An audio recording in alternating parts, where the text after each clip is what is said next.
क्या आप कल्पना कर सकते हैं कि किसी देश में प्रदर्शनकारियों को रोकने के लिए पुलिस लाठी या आंसू गैस नहीं बल्कि सीधे मिलिट्री ग्रेड हथियारों का इस्तेमाल कर रही हो? एक ऐसी जगह जहां सड़कों पर खून की कमी पड़ गई है और अस्पतालों में एक ही रात में 800 लोगों की आंखें निकालनी पड़ी हों। ये किसी हॉरर फिल्म की कहानी नहीं है बल्कि ईरान से आ रही एक ऐसी रिपोर्ट है जिसने पूरी दुनिया को सन्न कर दिया है।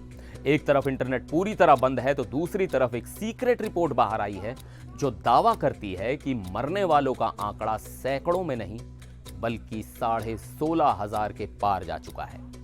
नमस्कार, मैं हूं सिद्धार्थ प्रकाश।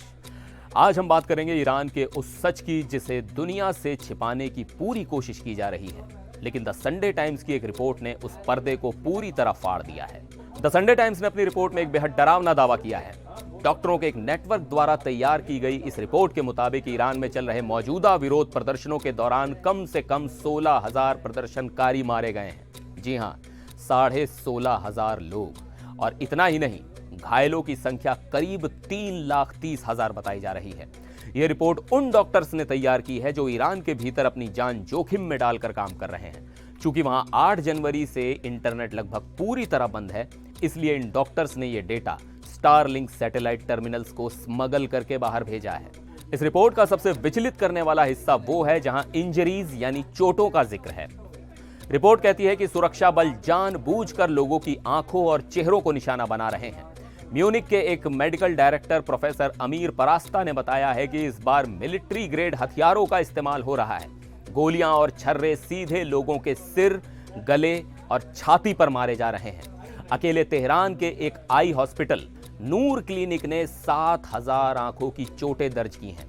रिपोर्ट के मुताबिक हालात इतने बुरे थे कि पैलेट गन के छर्रों की वजह से डॉक्टर्स को एक ही रात में 800 से ज्यादा लोगों की आंखें निकालनी पड़ी। सैकड़ों से हजारों युवा अब हमेशा के लिए अपनी रोशनी खो चुके हैं और उनमें से ज्यादातर पीड़ितों की उम्र 30 साल से कम है। आप सोचिए हालात कितने बदतर होंगे कि घायल लोग अस्पताल जाने से भी डर रहे हैं। उन्हें डर है कि अगर वो इलाज कराने गए तो उन्हें गिरफ्तार कर लिया जाएगा, और ये डर बेवजह नहीं है।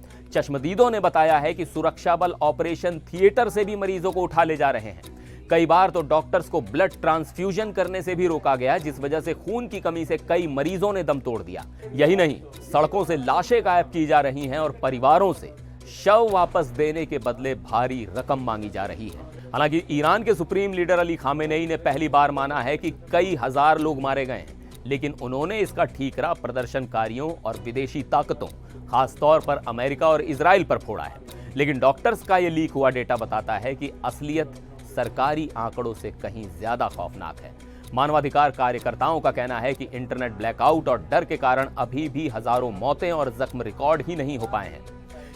ये ईरान के 47 साल के इतिहास का सबसे हिंसक क्रैकडाउन माना जा रहा है। अब जाते जाते एक सवाल आपके लिए छोड़कर जा रहा हूं।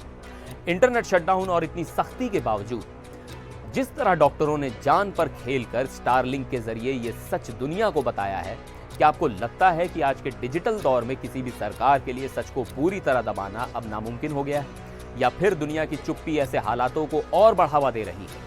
16,500 मौतों के इस खौफनाक आंकड़े पर आपकी क्या राय है, हमें नीचे कमेंट बॉक्स में लिखकर जरूर बताएं। फिर मिलेंगे एक और वीडियो में। आप देखते रहिए एनडीटीवी इंडिया।